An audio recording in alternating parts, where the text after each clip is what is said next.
L'argent gouverne le monde. Personne n'en possède davantage que l'investisseur financier BlackRock. La société dispose de plus de 6 000 milliards de dollars d'actifs.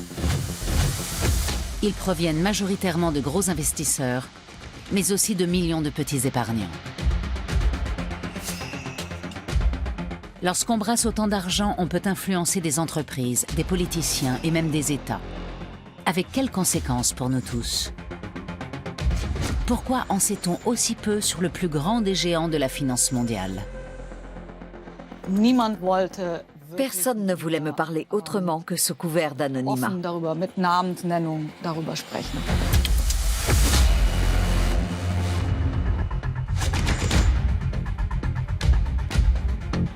I think BlackRock is an extremely dangerous company.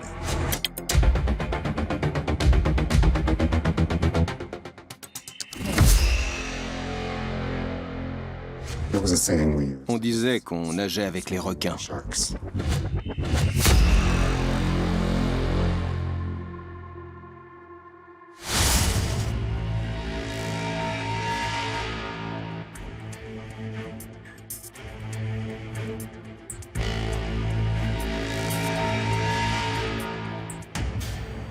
Le siège de BlackRock, le plus grand investisseur financier du monde, se trouve sur la 52e rue à New York, en plein cœur de Manhattan. Non pas sur Wall Street, mais dans un quartier de bureaux ordinaire.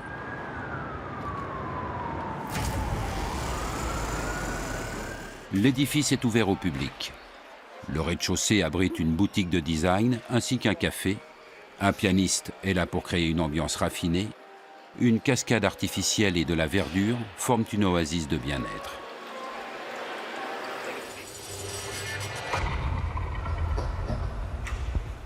Les bureaux de BlackRock se trouvent derrière cette imposante barrière.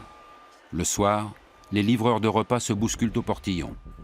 Quand on travaille ici, on ne compte pas ses heures. Les affaires passent avant tout.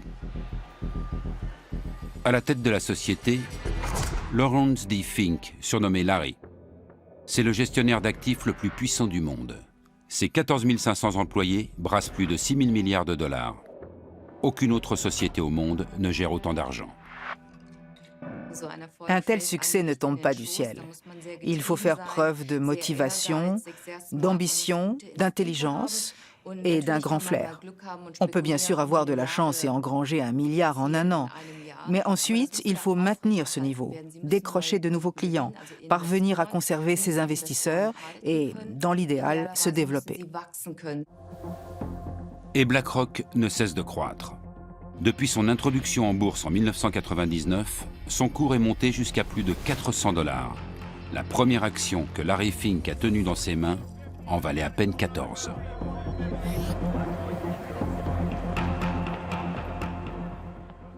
La journaliste boursière Heike Burter a suivi l'ascension de BlackRock depuis le début et a écrit un livre sur le sujet. À ce jour, c'est le seul ouvrage à se pencher sur les opérations financières de la multinationale. BlackRock travaille avec ce que Wall Street appelle OPM, Other People's Money, l'argent des autres. C'est celui que les financiers préfèrent utiliser. BlackRock a même érigé cela en système. Il travaille avec l'argent de fonds de pension, d'assurance et de petits épargnants. Toute personne désireuse d'investir son argent peut s'adresser à BlackRock, qui va l'investir pour elle. Parmi les clients de BlackRock, on trouve de gros investisseurs, comme le fonds souverain norvégien ou le fonds de pension californien CalPERS. Les sommes placées se comptent souvent en milliards. À partir d'une dizaine de millions, BlackRock fournit un conseil personnalisé.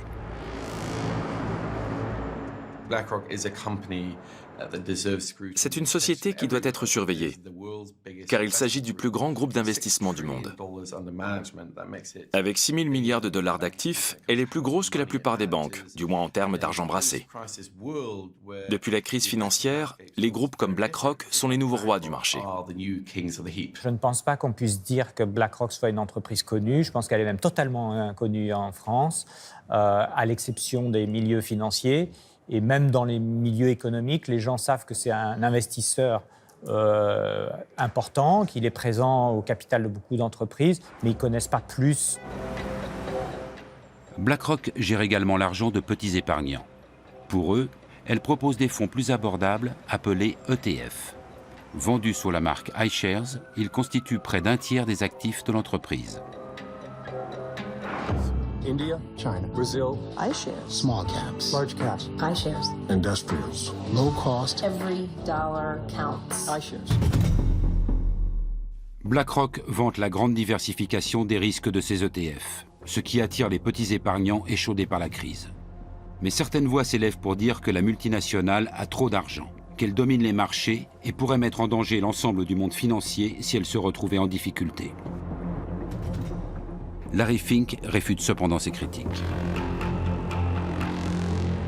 The reality is, the capital markets are the capital markets. I don't control the capital markets. The whole world controls the capital markets, all the participants.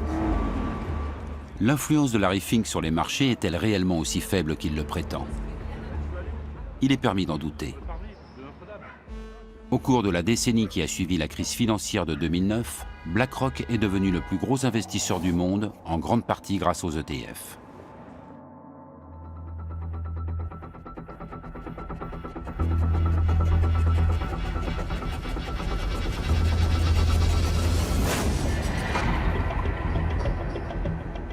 Juin 2009. Alors que la crise tient le monde entier en haleine, BlackRock rachète pour 13,5 milliards de dollars la filiale d'investissement de la banque britannique Barclays, ruinée. Une transaction colossale. Du jour au lendemain, BlackRock voit le montant de ses actifs doubler. Mais plus important encore, la société se lance dans la commercialisation d'ETF. Les ETF ont pris de l'ampleur après la crise. On a alors vu se développer la plus longue bulle financière de l'histoire, qui ne cesse de grossir depuis maintenant une dizaine d'années. Et au cours de cette période, les ETF ont littéralement explosé. Et leur croissance se poursuit. Pas une fois ils n'ont été ébranlés. Depuis 2009, des centaines d'ETF inondent les marchés boursiers. BlackRock permet à n'importe qui d'investir même de petites sommes. Bien que la marque iShares évoque un produit Apple, elle appartient à BlackRock. La société gagne de l'argent en facturant la gestion de ses fonds. Ses tarifs sont nettement inférieurs à ceux de ses concurrents, mais avec 2000 milliards de dollars placés dans les ETF, l'affaire reste juteuse.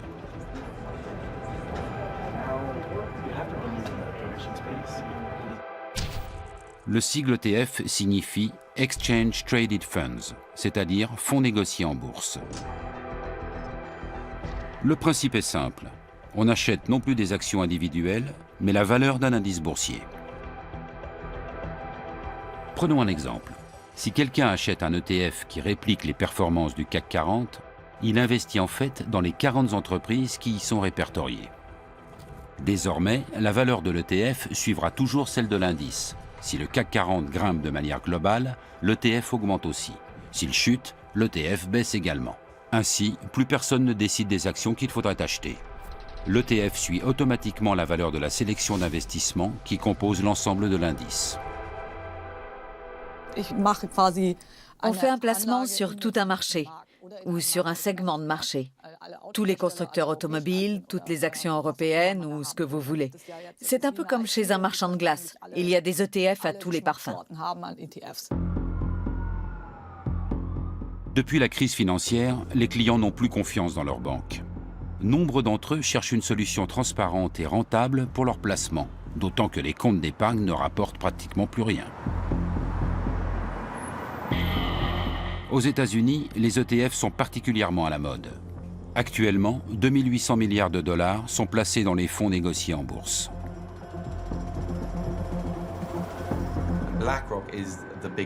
BlackRock est le plus gros pourvoyeur d'ETF.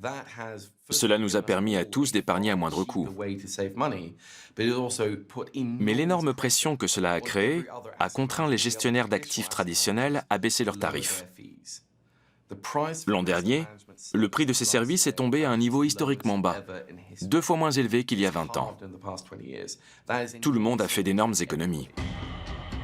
Mais l'euphorie suscitée par les ETF retombe soudainement en 2015 lorsqu'une légende de Wall Street s'en prend par surprise aux produits phares de BlackRock. Pour son coup d'éclat, l'investisseur en fonds spéculatif Carl Icahn choisit une émission télévisée dans laquelle le ton est généralement plutôt amical.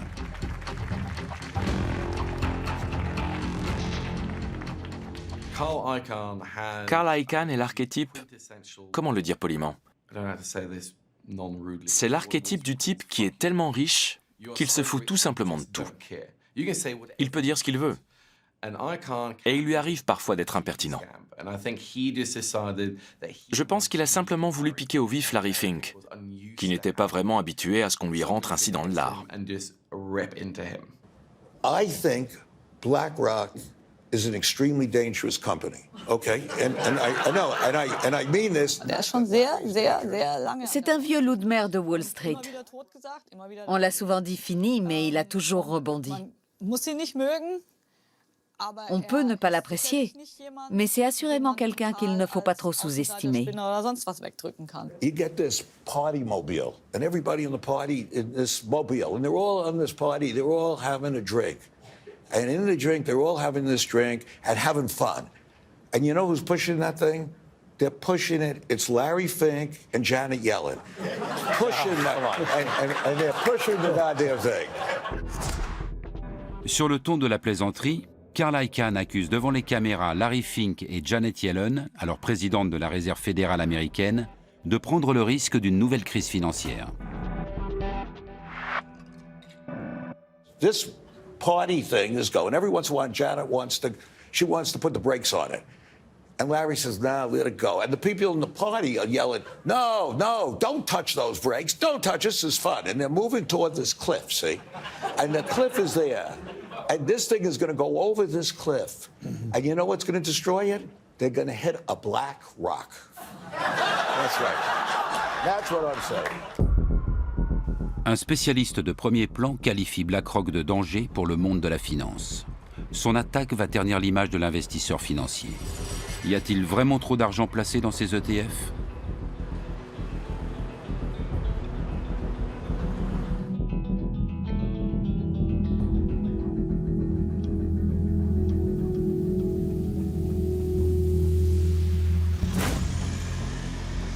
Depuis la crise financière, l'Europe est unanime sur un point. Plus jamais l'argent du contribuable ne doit servir à sauver les banques. Depuis 2014, c'est la BCE, la Banque centrale européenne, qui est chargée de les réguler et de les contrôler.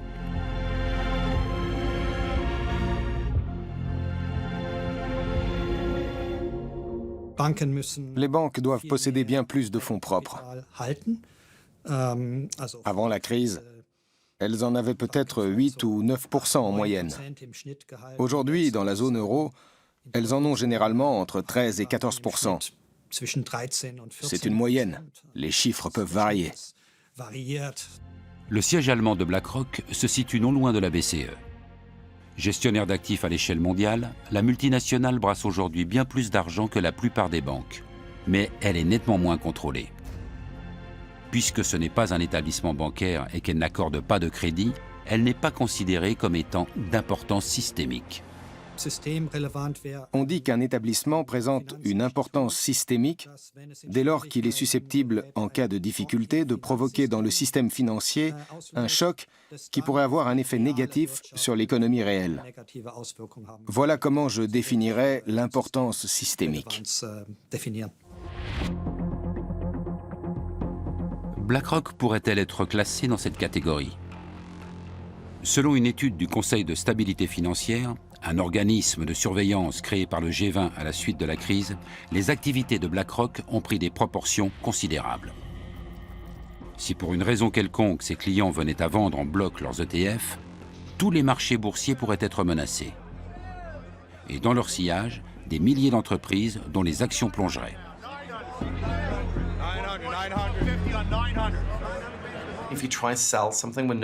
Si vous tentez de vendre quand personne ne veut acheter, le prix peut chuter très rapidement. La baisse se répercute alors sur l'ensemble des marchés. Et c'est l'effet boule de neige. On craint donc que les ETF s'avèrent dangereux sur certains marchés si les circonstances sont réunies. Et cette préoccupation est fondée. Avant la crise, il y avait plusieurs milliers de milliards d'ETF. Et tout allait bien. Ils se comportaient comme ils étaient censés le faire. C'est justement pour cette raison que les gens ont eu davantage confiance dans les ETF après la crise.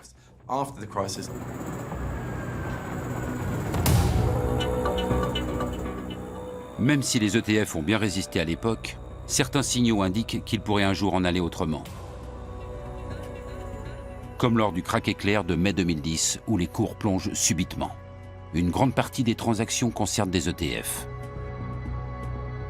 Ce correspondant à Wall Street n'arrive pas à y croire.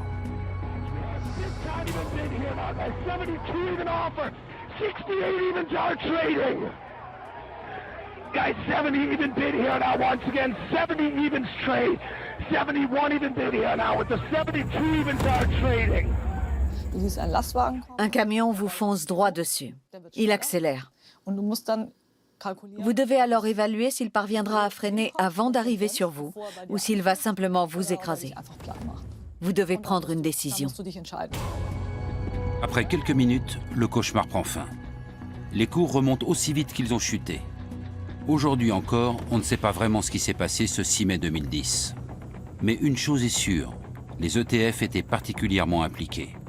Alors que se passerait-il si tout le monde voulait les vendre? Qui sauverait le système?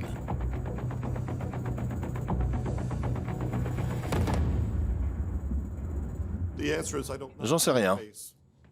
En l'absence d'un régulateur, cela pourrait devenir problématique, car personne ne serait là pour les tirer d'affaire. S'ils étaient adossés à une banque, elle interviendrait sans doute. Mais un établissement non bancaire, lui, n'en aurait pas les moyens. Une simple société de gestion ne dispose pas de suffisamment de fonds propres.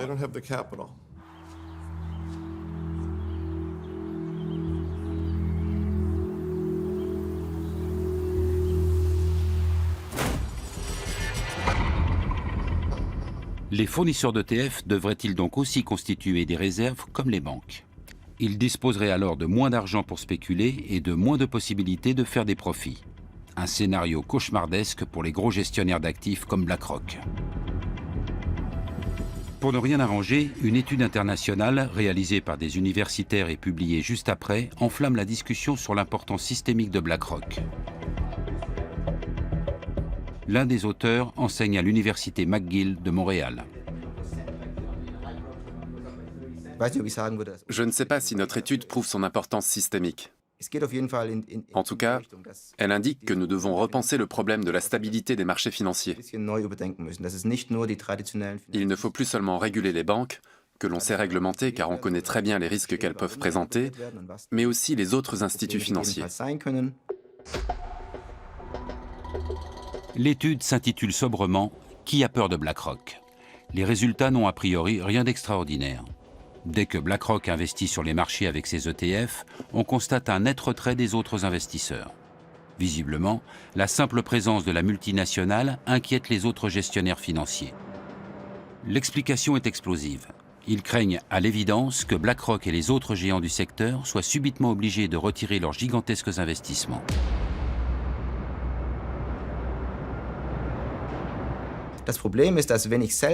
Le problème, c'est que si mes investisseurs viennent me voir pour me dire que la valeur de leur portefeuille a chuté et qu'ils voudraient récupérer leur argent, je dois revendre leurs actions alors même que leur prix est à la baisse.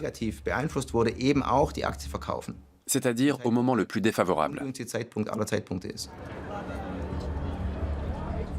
Tout le monde à la bourse craint une telle situation. Le sauve-qui-peut général tant redouté ne se ferait pas attendre. Un tel mouvement de panique pourrait alors s'avérer d'importance systémique. Les cours plongeraient, les investisseurs perdraient des milliards et les sociétés cotées subiraient d'énormes pertes. Le système imploserait. Les géants comme BlackRock emporteraient tout dans leur chute. Et qui sera là pour récupérer les ETF? Qui les achètera s'ils sont en train de plonger? Qui? Quand il n'y a plus personne, le marché plonge. On peut toujours dire que ça n'arrivera jamais. C'est en tout cas ce qu'affirme BlackRock.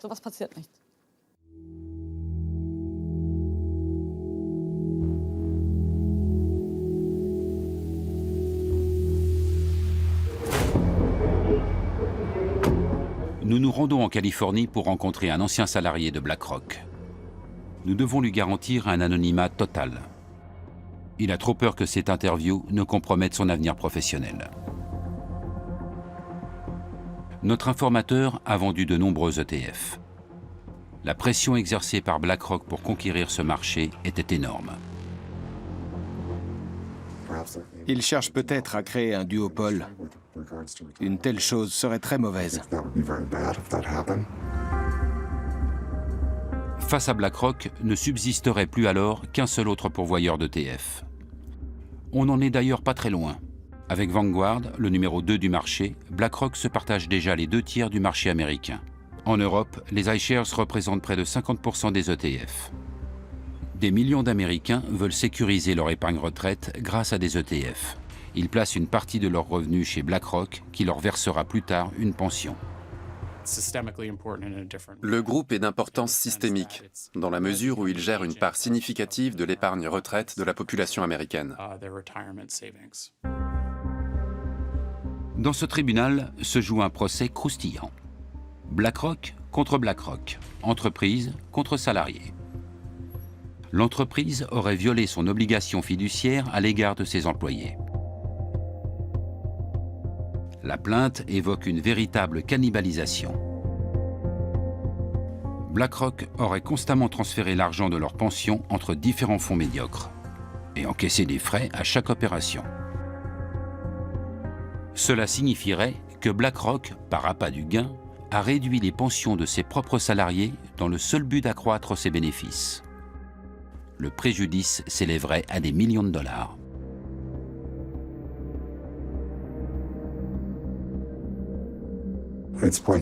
Il est probable que BlackRock fera traîner la procédure encore des années et que je ne touche finalement pas un centime. J'estime que BlackRock a manqué à son obligation fiduciaire. Si elle avait pris ses responsabilités au sérieux, elle aurait dû être plus transparente sur son barème tarifaire. Le gros risque qu'ils courent, c'est de voir leur réputation entachée. Une grosse fraude qui saperait la confiance dans leur gestion serait bien plus dommageable pour eux qu'un problème financier.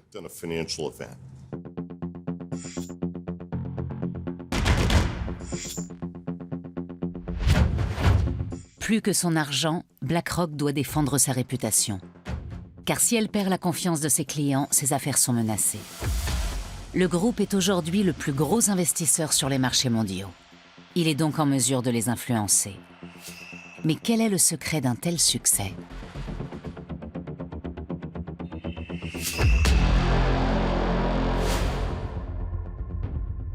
BlackRock est actionnaire de milliers de sociétés. Apple, Microsoft, Facebook, Shell. L'entreprise a placé ses fonds partout. Et même si cet argent est un simple prêt de ses clients, Larry Fink et ses gestionnaires peuvent en disposer à leur guise. Larry Fink a créé un écosystème comparable à celui d'une banque. Le groupe gère et génère beaucoup d'argent. Dès qu'il investit dans un nouveau secteur, les cours de la bourse grimpent immédiatement. Il pèse si lourd qu'il influence le marché. En Allemagne, BlackRock est un gros actionnaire dans les 30 plus grandes entreprises du DAX. Il en va de même en France, où la multinationale possède de larges parts dans les sociétés du CAC 40 comme Airbus, Renault ou L'Oréal. BlackRock est la cheville ouvrière des marchés financiers. C'est chez elle et chez les autres gros investisseurs institutionnels que les investisseurs américains et du monde entier placent leur épargne retraite. Ces groupes investissent pour nous. Ils sont les intermédiaires qui garantissent nos pensions et le bon fonctionnement des marchés. Ils ont une grande responsabilité.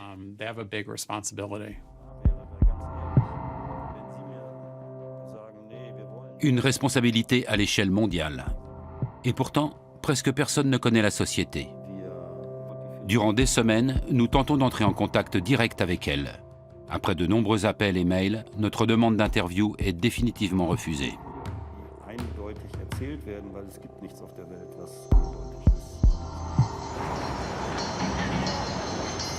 La journaliste Heike Burter en a elle aussi fait l'expérience.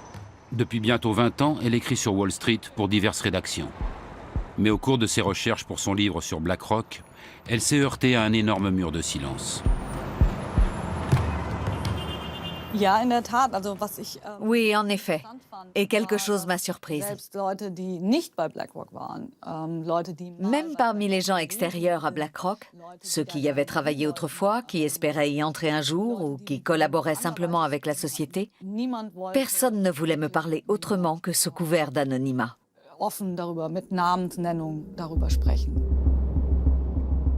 Jusqu'à présent, aucun employé de BlackRock n'a encore osé s'exprimer ouvertement. Même l'ex-salarié que nous rencontrons à San Francisco redoute l'influence de son ancien employeur. Il évoque la pression quotidienne subie chez BlackRock. Pour être franc, on se plaignait beaucoup. C'était un environnement très stressant. L'organisation était très horizontale et il y avait pas mal de jeux de pouvoir. Beaucoup de gens voulaient avoir l'air important et gravir les échelons. Les plaintes étaient nombreuses. Quand je travaillais là-bas, on avait l'habitude de dire qu'on nageait avec les requins. Notre informateur développait des fonds pour les marchés internationaux. Ces produits devaient attirer des investisseurs du monde entier, avec de gros bonus à la clé en cas de succès. En cas d'échec, pression et stress. Et chez BlackRock, la définition de la réussite était claire. Une expression qu'on utilisait la résume bien. Rendre les riches encore plus riches. Je caricature, bien évidemment. Mais la réussite chez BlackRock, du moins pour moi, se mesurait à mes performances et à mes bonus. Ils louaient des salles où le PDG présentait les résultats du trimestre et exposait aussi ses objectifs.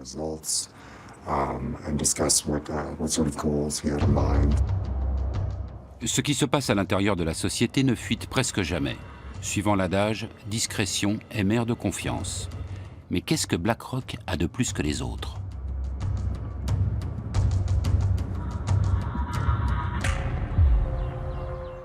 La réponse se trouve à 1300 km au nord de San Francisco, près de la frontière américano-canadienne. Wenatchee est une petite ville de 30 000 habitants.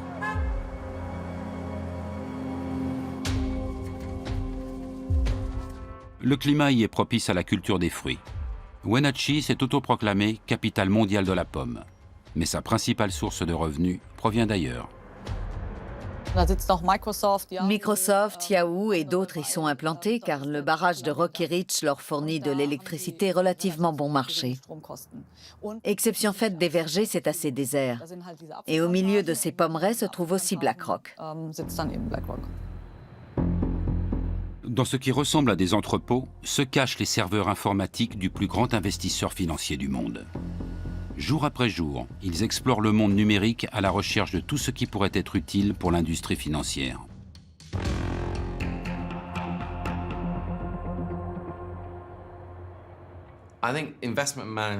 La gestion de placement est grandement tributaire de l'information et elle utilise donc bien plus de données que d'autres secteurs.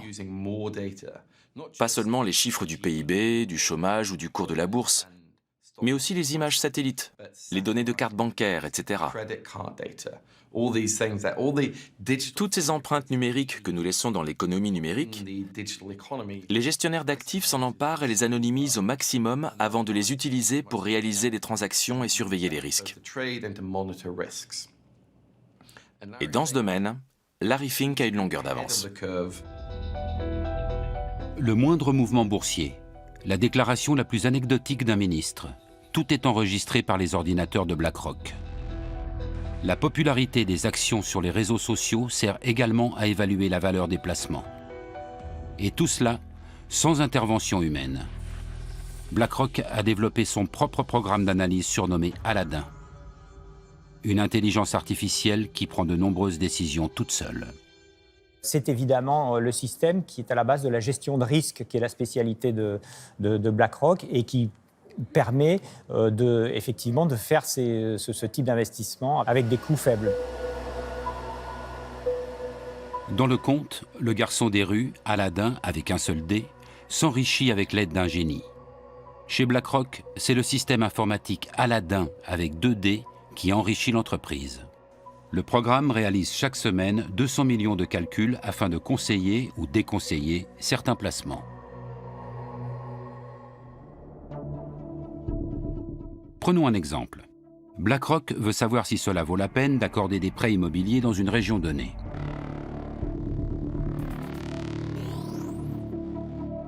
Aladdin remarque que ces derniers temps, beaucoup de crédits de ce type y ont été résiliés prématurément. Dans la masse des données, il découvre une constante. La région compte une proportion importante de cadres d'une grande société informatique.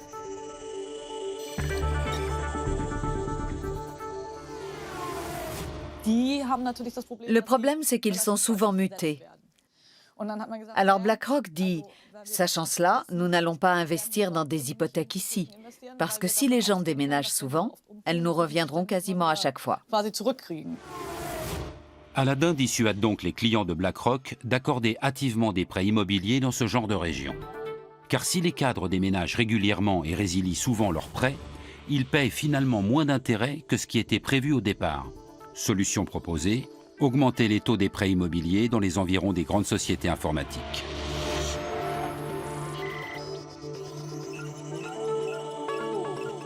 Mais Aladdin rapporte encore plus d'argent à BlackRock dans bien d'autres secteurs. Quelles sont les entreprises à suivre? Lesquelles sont surévaluées ou présentent des risques? Quels sont les projets des politiques? Où émergera la prochaine crise? Aladdin en sait davantage que n'importe qui. Et pour faire appel à ses pouvoirs magiques, il suffit d'y mettre le prix.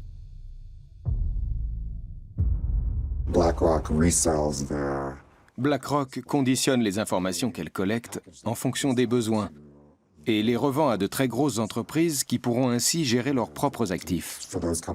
En fait, Aladdin est une plateforme de gestion des risques.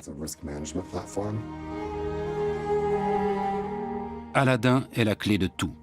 BlackRock vantait déjà son pouvoir dans une vidéo promotionnelle en 2013.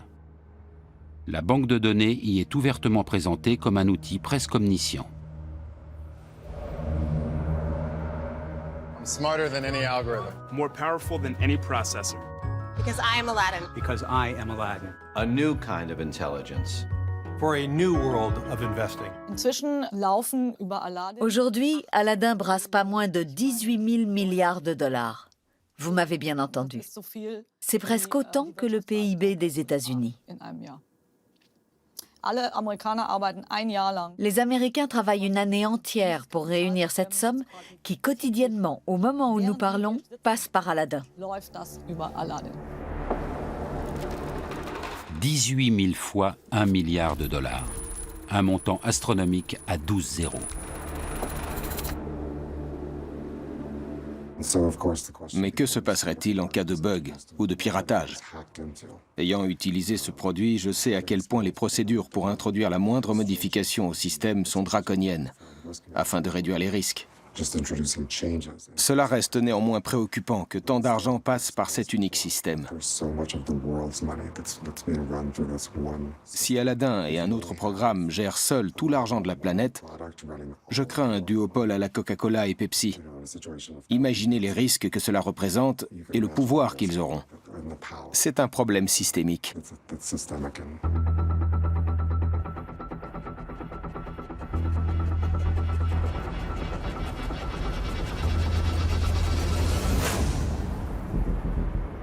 À la fin des années 1970, il n'y a pas de meilleur endroit que Wall Street pour gagner de l'argent rapidement.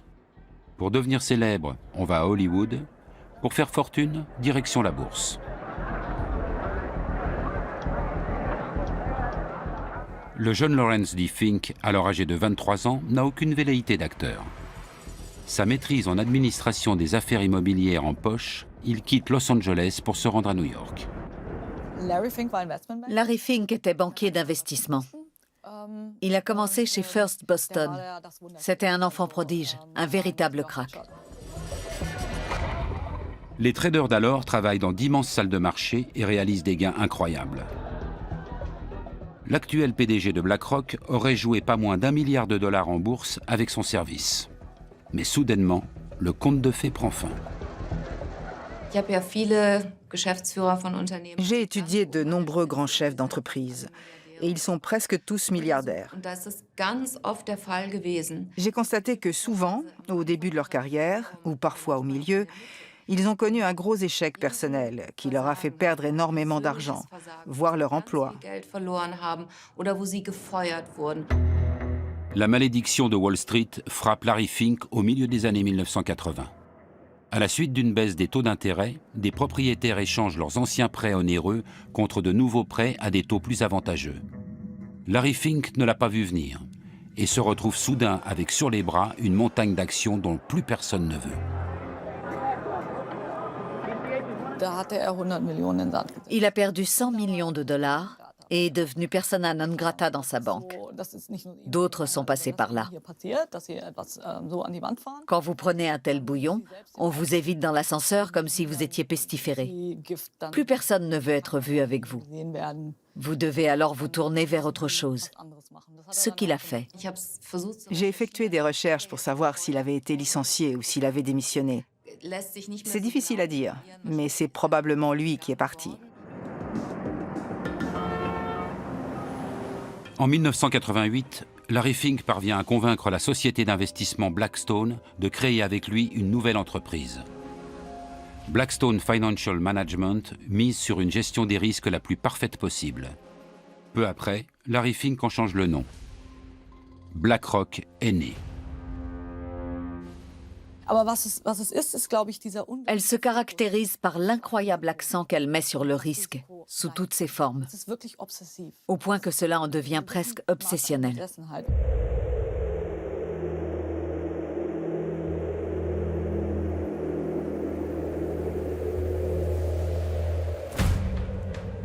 Davos, sismographe des risques et des opportunités de l'économie mondiale.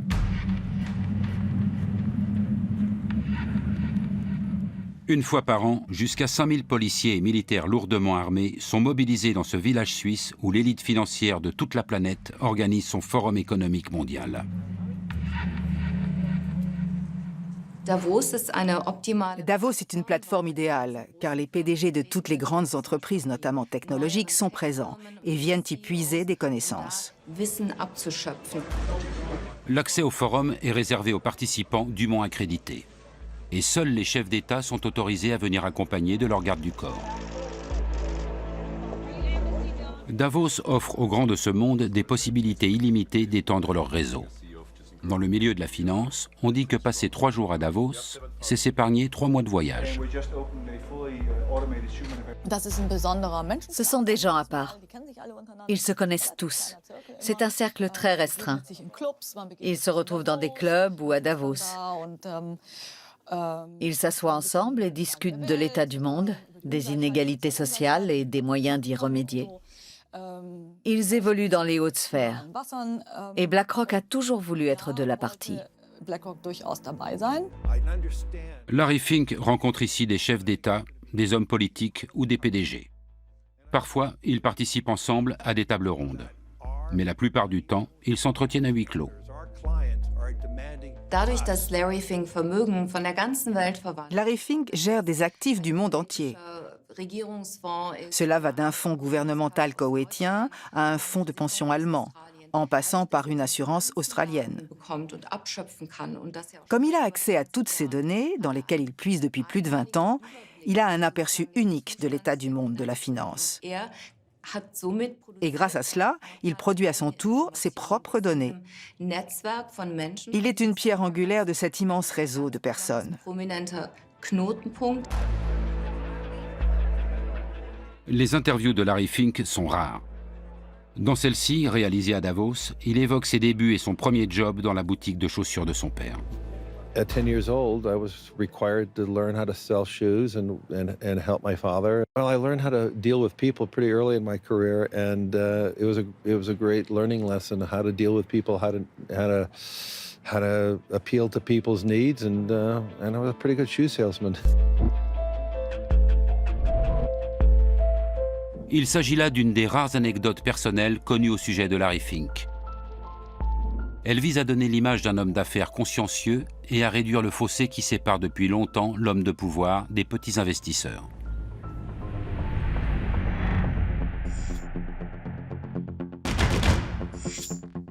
Malgré un incident de carrière, le PDG de BlackRock est aujourd'hui l'un des hommes les plus influents du monde de la finance. Il doit avant tout son ascension au logiciel d'analyse des risques Aladdin, qui offre à BlackRock un avantage considérable en termes de connaissances. On ignore ce qui est réellement stocké dans cette base de données. Quoi qu'il en soit, Aladdin prend de lourdes décisions en matière d'investissement à l'échelle mondiale. L'utilisation de ce programme pose la question de l'influence qu'il confère à BlackRock sur notre société.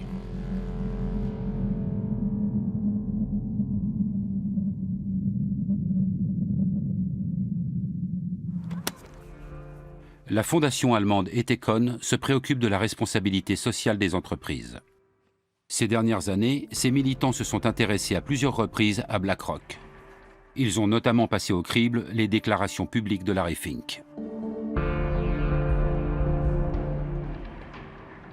Our asset owners, our clients are demanding us to focus on things like ESG, to focus on societal needs. They are now looking for examples in which they can invest. And so I do believe the power of the community. I do believe the power of society is forcing the companies to navigate. spricht davon, dass Unternehmen Il dit que les entreprises ou les grands groupes devraient s'inquiéter pour leur image, car les jeunes les scrutent de plus en plus sur les réseaux sociaux. Larry Fink publie régulièrement des lettres adressées aux dirigeants des entreprises dans lesquelles BlackRock a investi. Il s'y montre attaché à leurs responsabilités sociales. La société exige que les entreprises, à la fois publiques et privées, se mettent au service du bien commun. Pour prospérer sur le long terme, toute entreprise doit non seulement produire des résultats financiers, mais également montrer comment elle apporte une contribution positive à la société. C'est le discours à la mode actuellement. Mais pour moi, il ne s'agit que de blabla idéologique. Il se présente comme un visionnaire et un philanthrope, alors qu'il sait pertinemment ce que font ces entreprises, notamment Rheinmetall. Rheinmetall est l'un des plus gros fabricants d'équipements militaires d'Europe. Basé à Düsseldorf, le groupe vend des armes dans le monde entier. La fondation Ethicon a donc décerné à la société et à ses investisseurs un prix négatif, le Black Planet Award. En tant qu'actionnaire important, Larry Fink est nommément cité. Par l'intermédiaire de BlackRock, il investit dans de gros groupes, en particulier ceux dont les marges bénéficiaires sont les plus attrayantes. Même s'il sait très bien que ces entreprises s'enrichissent grâce à d'épouvantables guerres civiles, comme celle qui déchire en ce moment le Yémen. Il investit également dans des entreprises qui gagnent de l'argent en détruisant la nature.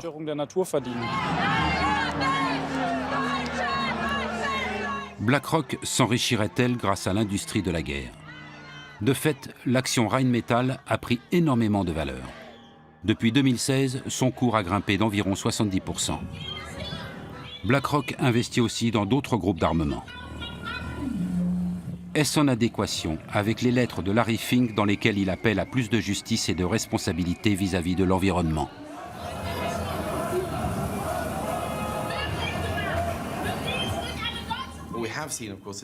Larry Fink aime bien envoyer chaque année sa lettre aux dirigeants d'entreprise pour leur donner ses directives. Mais comme le Financial Times et d'autres journaux l'ont déjà fait remarquer, ce discours ne correspond pas toujours à ce que disent les gestionnaires de fonds de BlackRock au conseil d'administration des entreprises. En d'autres termes, les déclarations d'intention de Larry Fink n'ont rien à voir avec la réalité. BlackRock privilégie les investissements les plus rentables et non les plus éthiques.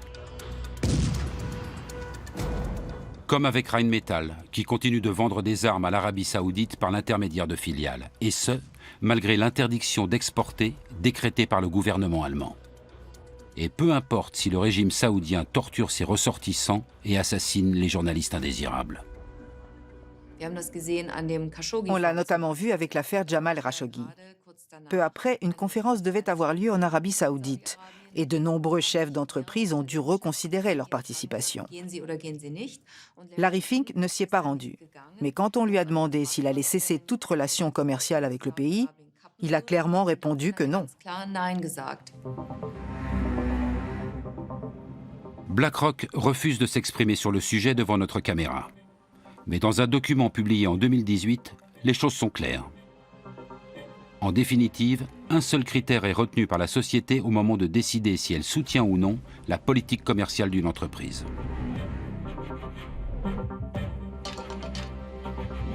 Nous voterons contre la direction si l'entreprise ne réagit pas ou ne semble pas agir dans l'intérêt à long terme des actionnaires. BlackRock reconnaît donc indirectement faire pression sur les entreprises lorsque les affaires ne vont pas comme prévu. Dans ce même document, la société indique également qu'elle souhaite promouvoir des critères ESG, c'est-à-dire environnementaux, sociaux et de gouvernance. Mais elle ajoute: les critères ESG sont souvent mal compris et on croit qu'ils impliquent de tenir compte des valeurs sociales et politiques dans le processus d'investissement. Il n'en est rien.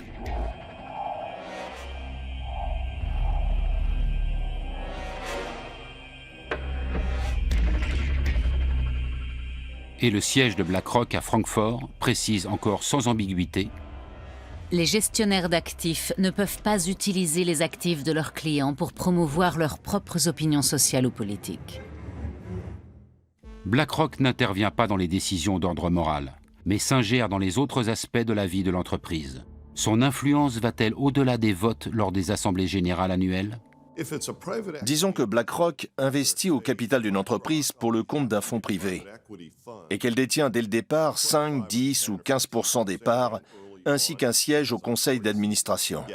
Dans ce cas, en effet, elle s'impliquera plus activement, car c'est dans son intérêt de favoriser et de développer une nouvelle entreprise. Parfois, ça peut rapporter gros. Même les plus importants PDG des grands pays industrialisés ont pu le constater. Un article du magazine d'affaires allemand Wirtschaftswoche a enquêté sur l'influence de BlackRock sur ses dirigeants. Johannes Tyson, patron de l'entreprise allemande E.ON, résume ainsi: le département gouvernance d'entreprise de BlackRock rencontre ces entreprises, mais ces sociétés elles aussi cherchent à les rencontrer. C'est une réalité. Ils ont de l'influence, mais ils n'ont besoin de rien forcer. Simplement, ils décident. Le PDG d'une grande entreprise cotée en bourse se doit d'avoir une vue d'ensemble complète de ses actionnaires. Il a intérêt à ce qu'il s'agisse en majorité de gros fonds d'investissement plutôt que d'une multitude de petits actionnaires ou de fonds spéculatifs. Mieux vaut avoir de gros joueurs qui possèdent 5 ou 7% de vos parts avec leurs clients parce que ça vous apporte de la stabilité.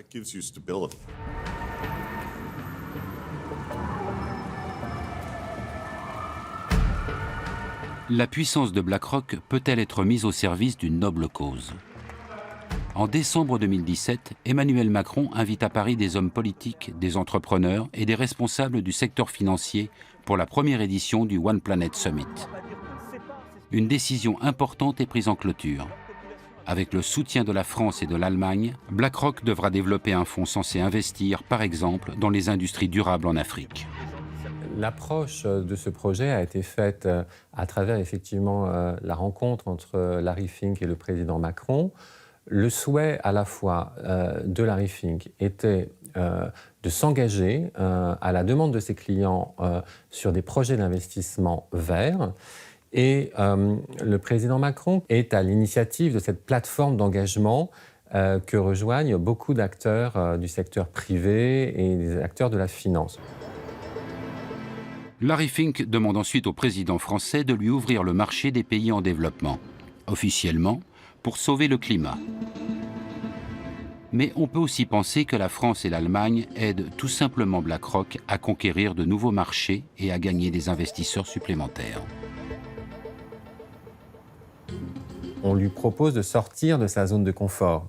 Et comme il ne connaît pas particulièrement les géographies des pays du Sud, notamment Afrique, les deux agences de développement, que ce soit la KfW ou l'AFD, sont pour lui un partenaire essentiel pour maîtriser le risque. Aucun projet n'a encore été concrétisé. Une chose est néanmoins sûre. Le fonds ne devrait pas investir dans les pays très pauvres, mais uniquement dans les marchés en expansion.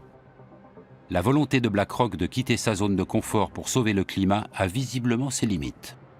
D'autant que le groupe continue d'engranger de l'argent avec des entreprises peu soucieuses de protéger l'environnement.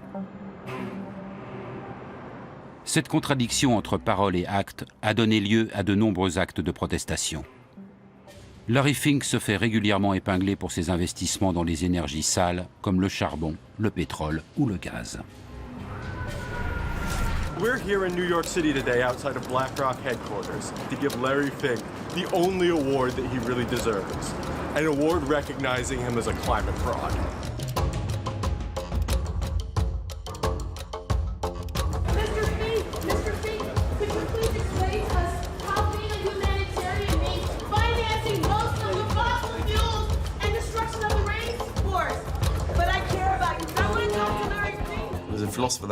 Un philosophe a dit que du bois courbe dont est fait l'homme, rien de droit n'a jamais été taillé. Et BlackRock reste une entreprise, malgré ce que peut en dire Larry Fink.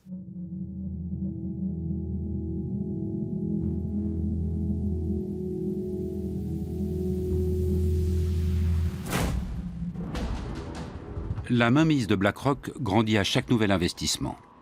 Le groupe vote déjà aux assemblées générales de 17 000 grandes sociétés du monde entier et influence donc leur stratégie.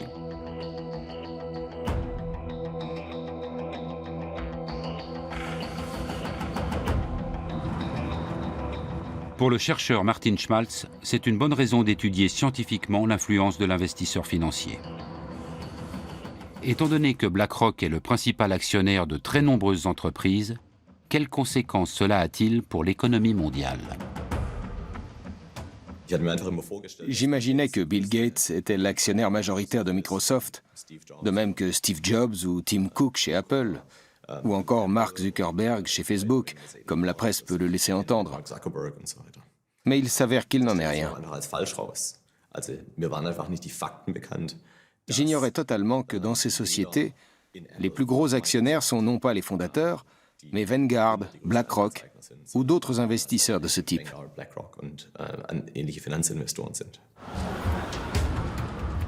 Martin Schmaltz relève notamment que ces groupes investissent dans des entreprises qui sont concurrentes.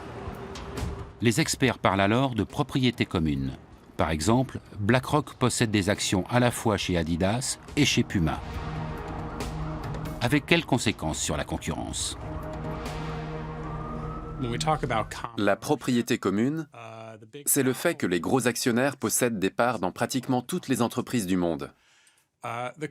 On craint que cela réduise la concurrence. Et en effet, les sociétés grossissent, elles diminuent en nombre et elles dominent certains secteurs. Mais on ignore si cela est dû aux investisseurs institutionnels. Afin d'en savoir plus, Martin Schmaltz et ses collègues ont analysé le marché du transport aérien américain. Il s'avère que les prix des billets des grosses compagnies ont parfois augmenté jusqu'à 11% sous l'influence de la propriété commune.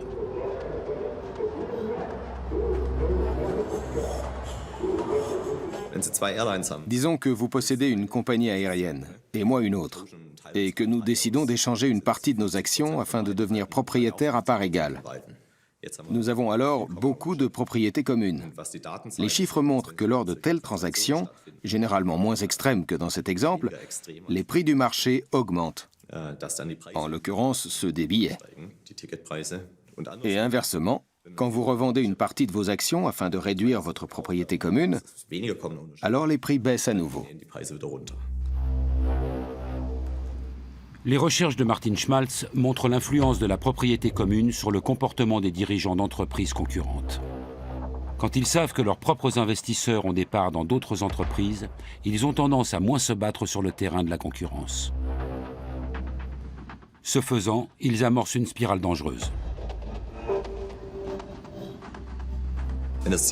Si le PDG de la première entreprise fait un peu moins d'efforts pour réduire les coûts, et peut ainsi accroître ses profits, et que le PDG de la seconde fait de même, alors les coûts vont augmenter globalement dans le secteur. Ça va ralentir la demande et conduire les entreprises à moins produire. Quand les entreprises produisent moins, les prix des produits sont plus élevés, du simple fait que moins d'offres fait monter les prix. On peut donc se retrouver dans une situation paradoxale où les marges augmentent dans le secteur, alors même que l'effort de réduction des coûts est moindre. Cette étude a fait grand bruit dans le monde entier. Même la célèbre université de Berkeley surveille cette nouvelle menace qui plane sur la concurrence. Celle-ci, si Martin Schmaltz a raison, ne serait plus en péril uniquement en cas d'accord direct sur les prix.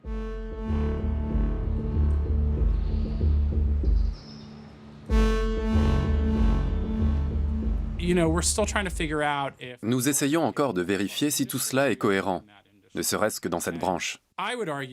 Je dirais, pour ma part, qu'une seule étude universitaire ne prouve rien. Il faut en mener plusieurs sur un même sujet. Assurément, celle-ci est inquiétante et mérite d'être approfondie, mais elle n'est en rien irréfutable.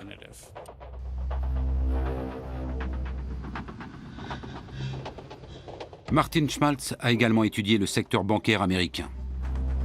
Là encore, plus la propriété commune est importante, plus les frais de compte sont élevés et plus les intérêts perçus par les clients sont faibles. Nous nous sommes penchés sur les banques, mais d'autres se sont intéressés aux prix pratiqués par les grands groupes de semenciers et ont, là aussi, montré les effets de la propriété commune. Une demi-douzaine d'études indiquent que la propriété commune influence la faculté d'innovation des entreprises. Le sujet fait débat parmi les scientifiques. Les médias s'en emparent aussi, car il fait l'effet d'une bombe. Un monde où les grands groupes financiers limiteraient sévèrement la concurrence serait préjudiciable à l'ensemble des économies nationales.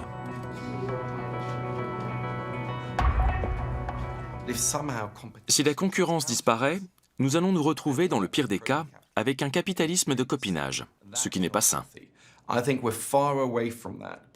Nous en sommes encore bien loin, mais certaines hypothèses avancées par Martin Schmaltz et d'autres sont fascinantes. Ce qu'elles soulèvent doit nous pousser à la vigilance et à la réflexion, car BlackRock et d'autres grands pourvoyeurs d'ETF continuent de grossir. Si Martin Schmaltz a raison, l'économie de marché pourrait en être bouleversée. Les concurrents ne se battraient plus pour gagner la faveur des clients, mais seulement celle de leurs investisseurs. L'intéressé est souvent invité pour présenter les résultats de l'étude. Ici, devant l'Office fédéral des ententes, l'autorité allemande de la concurrence abonne. Cette question que Martin Schmaltz a soulevée au sujet de la propriété commune a déjà trouvé son application ici. Nous examinons les choses au cas par cas et nous essayons de voir quels effets cela pourrait avoir sur la concurrence. Mais à ce jour, aucun cas n'a encore mené à une interdiction pour ce motif.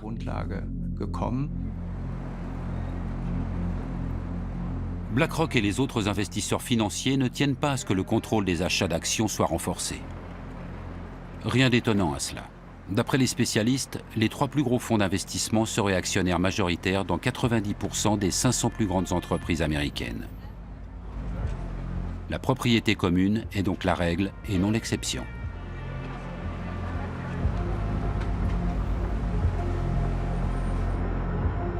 Plus le débat fait rage, plus on voit surgir des contre-expertises censées renforcer la position de BlackRock.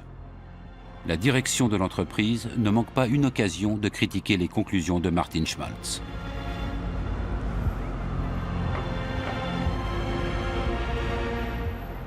Afin d'examiner les dangers potentiels de la propriété commune pour l'économie, la Commission fédérale du commerce a organisé une audition à New York en novembre 2018. Les allégations de l'économiste allemand menacent les intérêts de BlackRock. La réponse des représentants de la direction de l'investisseur n'en est que plus cinglante. One of the suggested remedies for common ownership is to limit portfolios to one company per sector. In that case, virtually all diversified portfolios would no longer be viable. This engagement plays an important role in the corporate accountability chain, which has value not just for shareholders, but for society as a whole. En clair, BlackRock lutterait pour le bien-être de la société et le professeur d'Oxford aurait commis de nombreuses erreurs. Sa compétence scientifique est explicitement remise en cause. BlackRock nous fait également parvenir d'innombrables contre-expertises. La pression exercée sur Martin Schmaltz est considérable.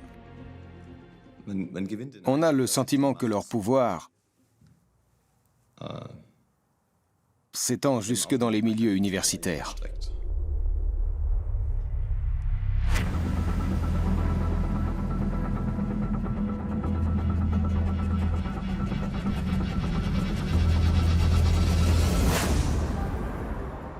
Dans le quartier de Wall Street, personne ne doute de l'impact significatif de BlackRock sur les marchés.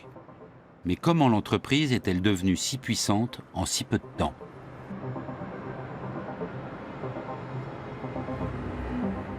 Au moment de la crise, BlackRock ne jouait aucun rôle à Wall Street. Ce sont principalement les banques qui ont failli faire sombrer l'économie mondiale.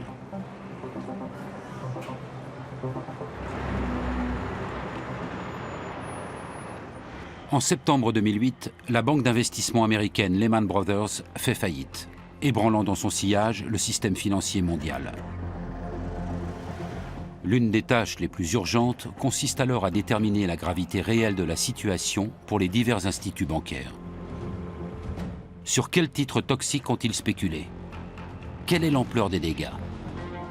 Qui peut répondre à ces questions? Et surtout, à qui peut-on encore se fier?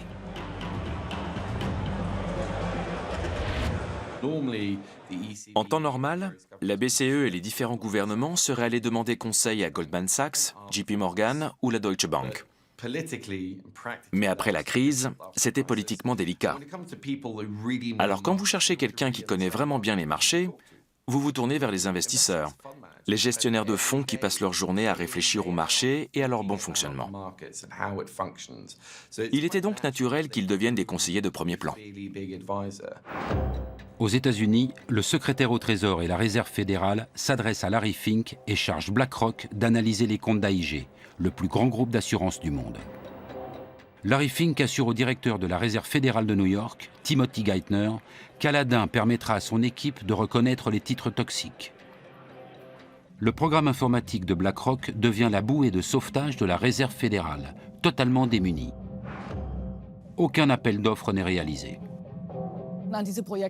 Ces projets ne s'obtiennent pas sans relation. Bien sûr, ils sont annoncés. Mais avec BlackRock, étonnamment, on fait souvent valoir qu'il fallait aller vite, trouver quelqu'un en urgence. Le contrat suivant ne tarde pas à venir. Le président américain Barack Obama et Timothy Geithner doivent sauver Citigroup. Personne ne sait exactement combien de créances douteuses détient la banque. BlackRock entre dans son calculateur toutes les informations et les données concernant le géant bancaire. Résultat, le gouvernement américain alloue à ce dernier des milliards de dollars d'aide publique.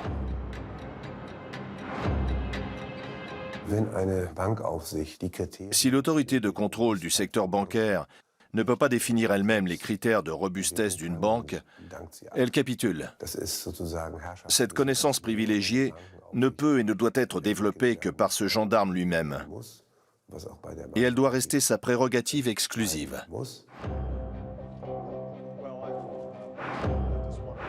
Lorsqu'en 2009, Barack Obama nomme Timothy Geithner secrétaire au Trésor, Larry Fink obtient une entrée directe à la Maison-Blanche.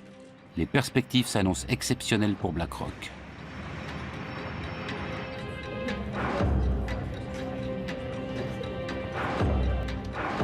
À mesure que ses liens avec la Réserve fédérale et le secrétaire au Trésor se renforcent, de nouveaux domaines d'activité s'ouvrent pour BlackRock, désormais chargé de tester la résistance des banques américaines.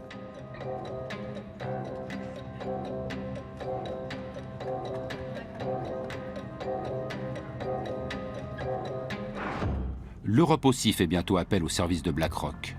À la suite de la crise financière, l'Union européenne renforce la réglementation sur les banques. En 2014, la BCE est chargée du contrôle bancaire européen.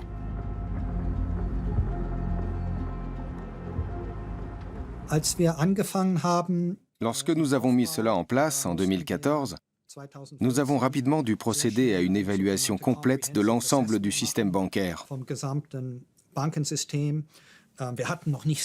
Nous disposions encore de peu d'effectifs. C'est pourquoi nous avons aussi sollicité l'aide de consultants externes pour nous aider à mettre tout cela sur pied. L'avantage, c'était que certains travaillaient pour d'autres autorités de contrôle international. Nous avons donc pu intégrer les bonnes pratiques de chacun d'entre eux. C'est depuis ces bureaux que sont actuellement régulées les principales banques européennes.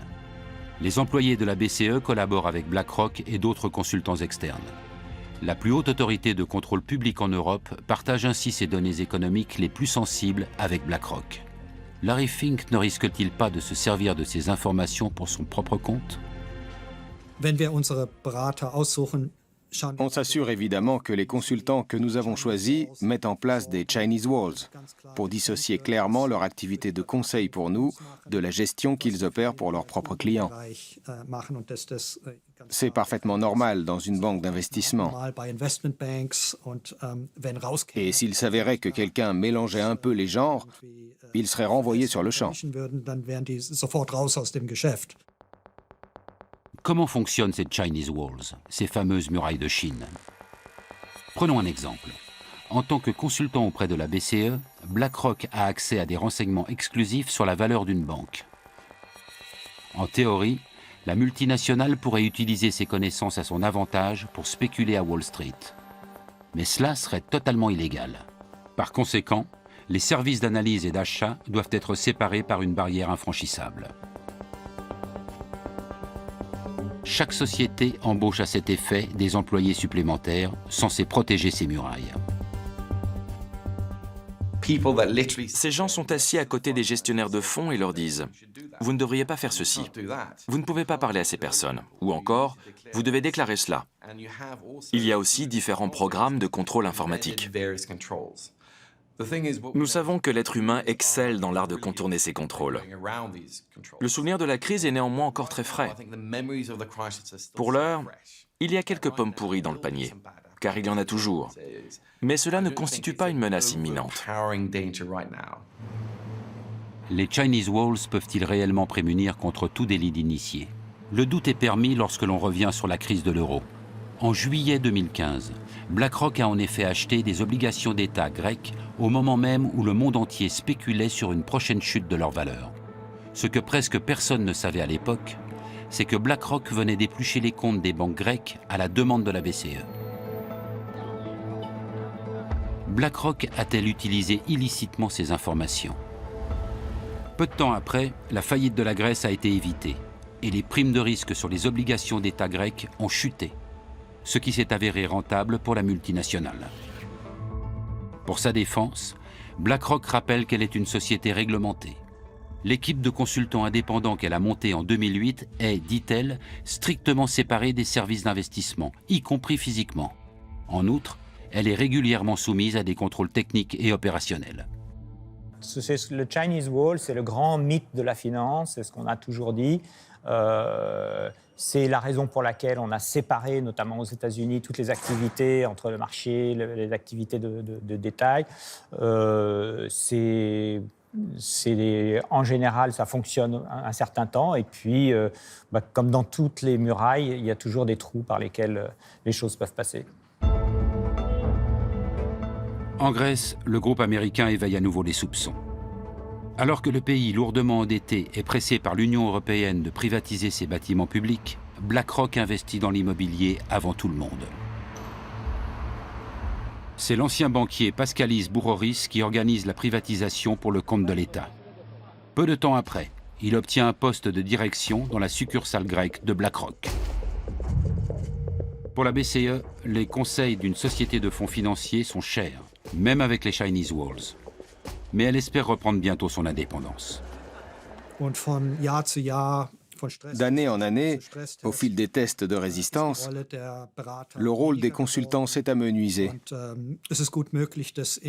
Il est fort probable que d'ici 2020, nous ne fassions plus appel à aucun d'entre eux et que nous utilisions notre propre expertise.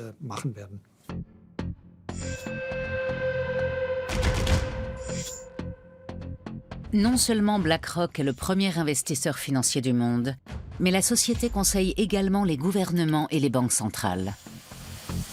Beaucoup craignent que cette activité lui donne accès à des informations sensibles sur le système financier, qu'elle pourrait utiliser à son avantage. Mais même si BlackRock ne tire aucun parti de ses connaissances d'initié, une question se pose. À quel point est-elle liée au monde politique ?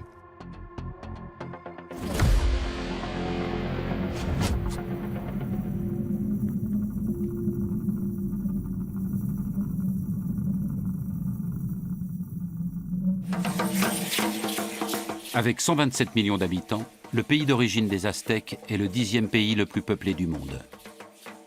Son PIB par habitant est pratiquement équivalent à celui de la Chine. Malgré les problèmes qu'il connaît, le Mexique aiguise donc les appétits. Notamment celui de BlackRock. Depuis 2008, le groupe américain investit massivement dans ce pays.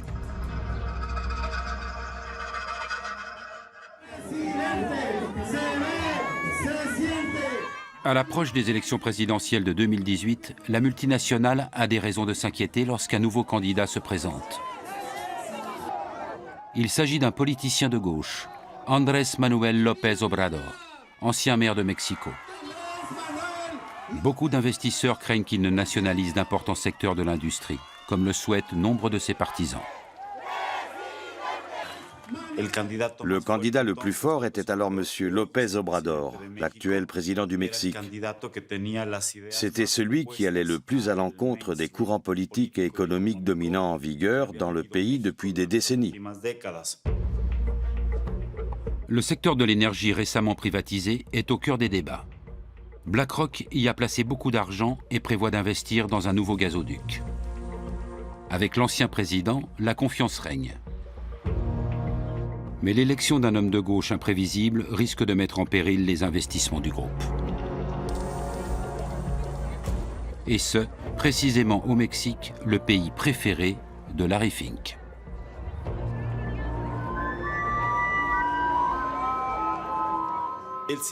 Il a toujours eu une relation privilégiée avec le Mexique. Il a souvent répété qu'il aimait ce pays. Et une chose est sûre, BlackRock a investi plus de 60 milliards de dollars dans divers fonds au Mexique. Le contraste ne pourrait être plus grand. Alors que BlackRock brasse des milliers de milliards de dollars à travers le monde, le modeste siège du parti de López Obrador se situe dans un quartier populaire de Mexico. C'est de ce bâtiment que le politicien mène sa campagne. Son quartier général n'a d'ailleurs pas bougé depuis. Pour parler aux candidats ou à ses hommes de confiance, il faut normalement passer par ce hall d'accueil.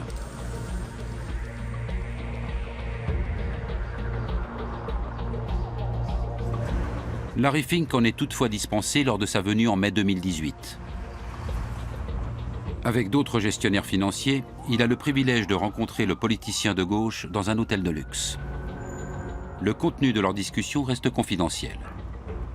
Toujours est-il que le candidat Obrador déclare alors publiquement que les fonds d'investissement américains restent les bienvenus au Mexique. Je crois que cette rencontre a été, et j'insiste sur ce point, une marque de confiance. Ça allait bien au-delà d'une simple démonstration de bonne volonté. Peu de temps après, López Obrador est élu à la tête du pays. Le peuple attend de lui qu'il combatte la corruption et la criminalité en pleine explosion. Mais beaucoup veulent aussi renationaliser des secteurs de l'économie privatisés dans lesquels BlackRock a placé des milliards. Cependant, après sa victoire électorale, le nouveau président n'en parle plus et il n'en reparlera sans doute plus jamais. Car aucun dirigeant mexicain ne peut se passer de l'argent de gros investisseurs étrangers comme BlackRock. La probabilité que le président Obrador confisque ou chasse les capitaux étrangers investis au Mexique dans le secteur de l'énergie est nulle, pratiquement nulle, pour une simple question de survie. Aucun organisme international, que ce soit le FMI, la Banque mondiale ou la Banque de développement, ne prêterait de l'argent au Mexique pour compenser ces sommes.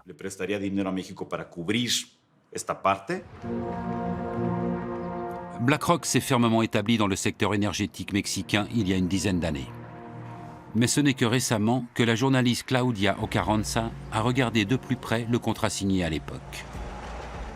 Avec peu de moyens, elle enquête sur les lobbies pour le compte de l'organisation non gouvernementale PODER.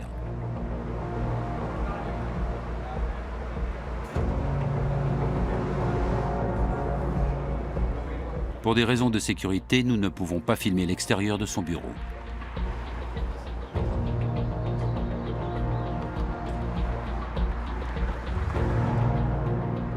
Au cours de ses investigations, la journaliste a découvert un réseau de relations entre les milieux politiques et économiques au sein de l'élite dirigeante du Mexique.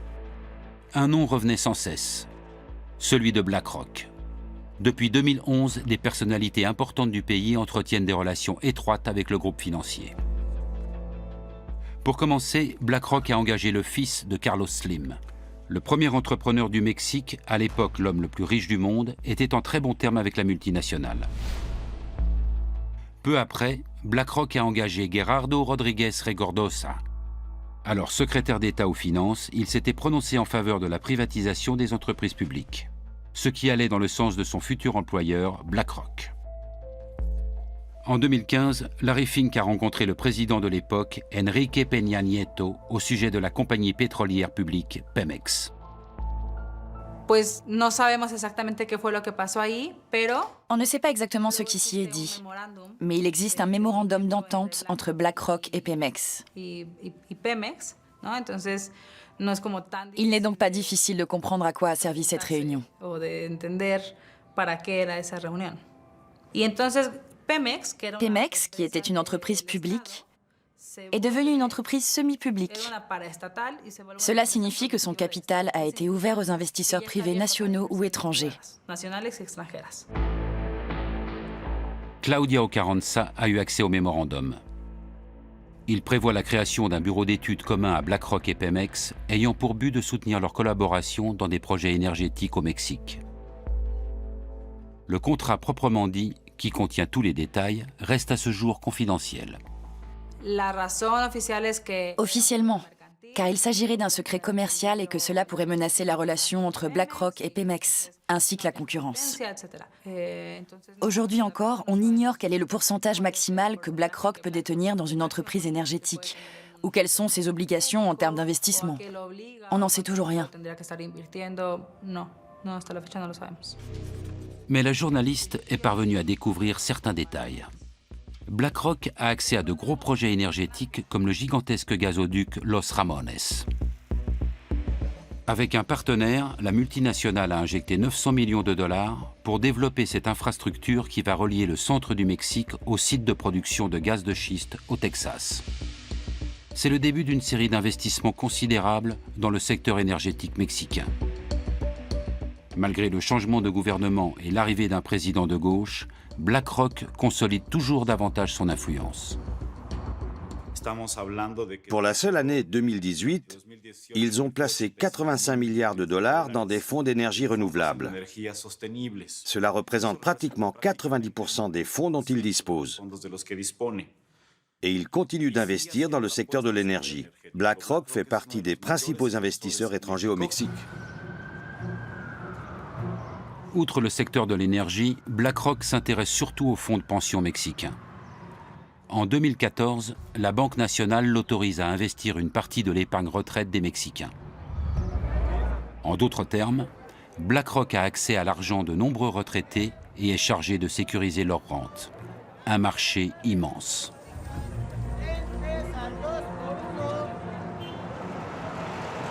L'autorisation émane de la Commission nationale du système d'épargne pour la retraite, la CONSAR. Et ce, bien qu'un gestionnaire de BlackRock soit alors poursuivi pour délit d'initié. Même si les charges retenues contre lui ont été par la suite abandonnées, Claudia Ocarranza est convaincue que légalement, aucun contrat n'aurait dû être signé avec une entreprise contre laquelle des poursuites étaient engagées. Et ce n'est pas tout. Dans quoi BlackRock investit-elle mon argent? Pourquoi la CONSAR n'oblige-t-elle pas ses gestionnaires de fonds à révéler ces informations? La journaliste ne cesse de découvrir de nouveaux liens. C'est Isaac Portnoy qui aurait signé le contrat lucratif pour BlackRock. Auparavant, il travaillait justement pour la CONSAR, chargé de valider l'accord. Après quelques années chez BlackRock, Portnoy est ensuite allé chez Pemex, la société avec laquelle BlackRock a investi des milliards dans le secteur mexicain de l'énergie. La boucle est bouclée.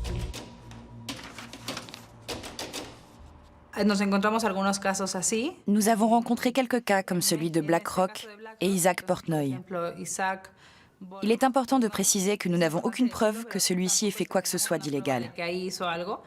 Mais nous savons qu'il siégeait à la CONSAR, qui réglemente les fonds de pension au Mexique. Un cas classique de pantouflage. Des personnalités importantes issues d'institutions publiques ou politiques se retrouvent chez BlackRock. Et inversement, en fonction des besoins.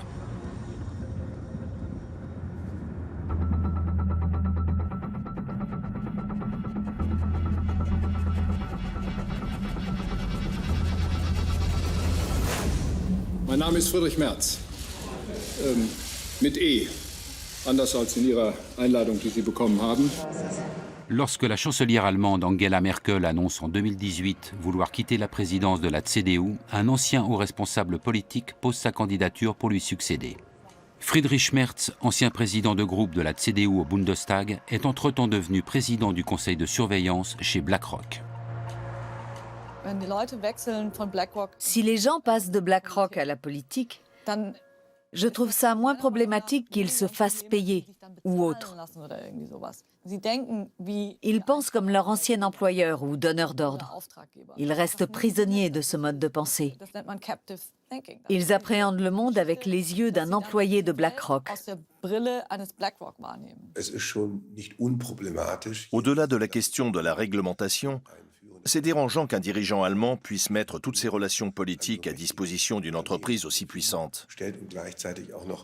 Et que de surcroît, il revendique le droit de protéger les activités de gestion d'actifs de BlackRock, prétendument dans l'intérêt des citoyens. Mais personne n'est dupe.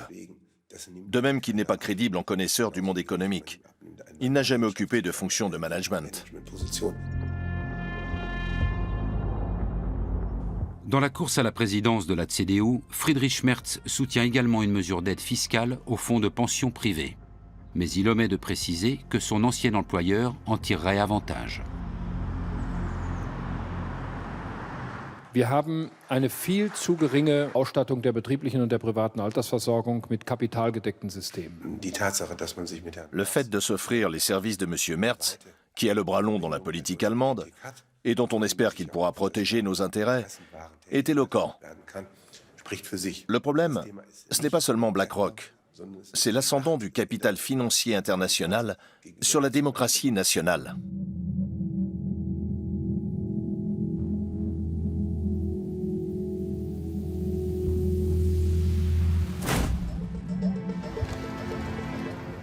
En France, 5 mois après l'élection présidentielle de 2017, une rencontre mémorable a lieu à l'Élysée. Emmanuel Macron invite des investisseurs, au premier rang desquels figure Larry Fink, le PDG de BlackRock.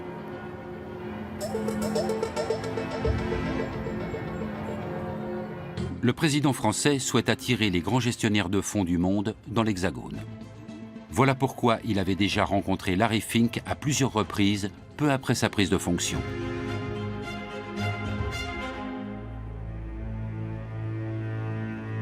Aujourd'hui comme alors, les entretiens ont lieu à huis clos. Macron ne veut aucune caméra. Après, je pense qu'il est intimement convaincu, et je pense qu'il a raison de l'être, du fait qu'il faut être proche de ces gens-là, en tout cas en matière de business, pour parvenir à les faire s'installer sur le territoire français ou simplement y faire des investissements. Parce que ce qu'ils cherchent à attirer aussi, c'est l'argent, c'est les fonds. Emmanuel Macron veut favoriser les privatisations en France. À cet effet, le président de la République a créé une commission dont l'un des membres n'est autre que le patron de BlackRock France, Jean-François Cirelli. Cet ancien conseiller du président Chirac a aussi fait de Gaz de France l'une des plus grandes compagnies énergétiques du monde. Et tout comme Friedrich Merz en Allemagne, il ne cesse de réclamer un recours accru aux fonds spéculatifs pour l'assurance vieillesse.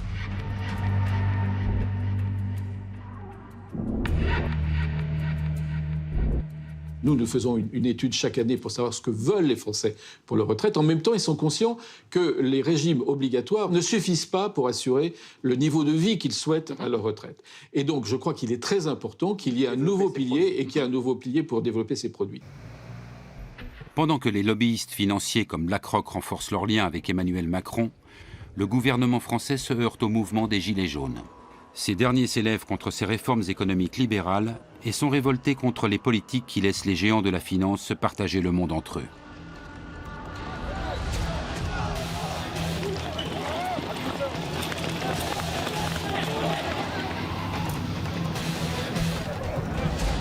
Du tout, donc ce sont des gens qui sont en protestation par rapport au système. Alors, est-ce que cette protestation par rapport au système, elle est due à la financiarisation et à BlackRock et à tous ses amis de la finance? C'est un peu rapide. Ce qui est vrai, c'est que le système de la finance lui-même a été générateur d'un niveau d'inégalité assez important et que la protestation de ces gens-là, elle est aussi contre les inégalités.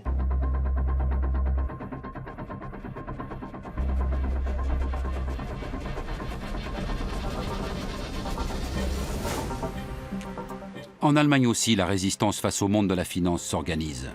De plus en plus de citoyens se sentent menacés. Le berlinois Russ Bettairy s'indigne du prix des loyers dans la capitale allemande.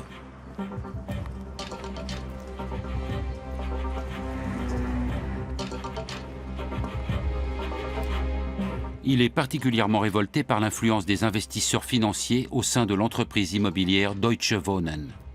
Car pour un logement rénové situé dans une zone résidentielle comparable, elle augmente parfois les loyers 2 fois plus que ne le ferait la ville.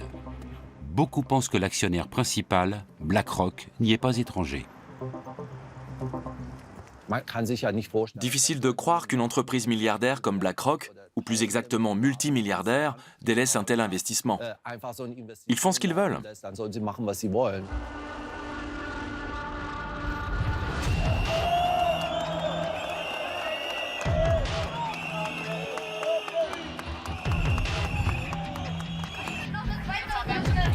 Des dizaines de milliers de personnes manifestent à Berlin afin de mettre un terme aux agissements de Deutsche Wohnen et de BlackRock. Ils veulent exproprier la société immobilière pour obtenir une indemnisation. BlackRock perdrait alors l'un de ses plus gros objets d'investissement en Allemagne.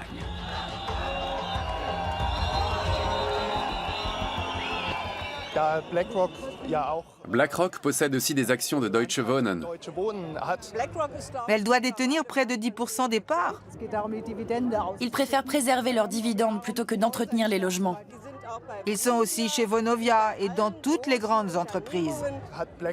BlackRock a tout intérêt à ce que les loyers augmentent.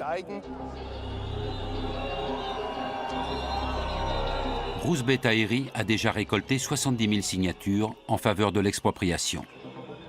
La colère contre les spéculateurs et les augmentations éhontées des loyers est si grande que le monde politique est bien obligé de prendre son initiative au sérieux.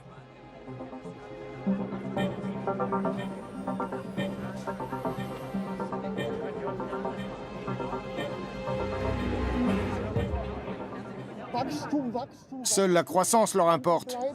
Et beaucoup se retrouvent au banc de la société car ils ne peuvent plus payer leur loyer.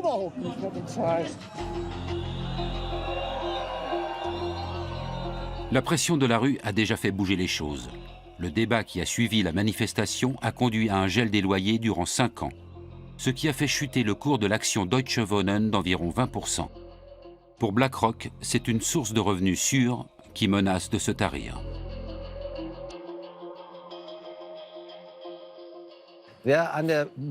Quand on spécule en bourse, qui plus est sur le sort des locataires, on peut aussi perdre. Les petits actionnaires doivent également le savoir. Je n'ai absolument aucun état d'âme à porter préjudice à de gros investisseurs institutionnels comme BlackRock. Ils ont suffisamment nui à la société. Aucune autre société ne brasse autant d'argent que BlackRock. Elle a le bras long en politique et influence même des gouvernements. Mais personne n'en parle. Les gestionnaires de Larry Fink doivent faire passer l'éthique après les perspectives de profit. Plus le pouvoir des investisseurs grandit, plus la question se pose. Faut-il avoir peur de BlackRock ? La taille de la multinationale pourrait-elle provoquer une crise financière mondiale? Et surtout, peut-on encore arrêter BlackRock?